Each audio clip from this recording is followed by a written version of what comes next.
Entonces, imagina ahora que tu paciente llegó a tu consultorio relatando bruxismo. ¿Se despierta cansado, no duerme bien? Este es un síntoma muy común de tu paciente, ¿está bien? Y muchas veces vas a diagnosticar el bruxismo. No es solo mirando el diente, solo desgaste dental.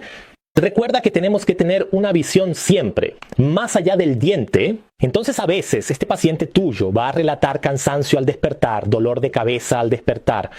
Opa, ¿y qué tiene que ver eso? Porque estoy teniendo dolor de cabeza, porque estoy teniendo cansancio, porque altera el sueño de este paciente cuando el paciente tiene bruxismo del sueño. Y entender esto te ayudará a mejorar tu tratamiento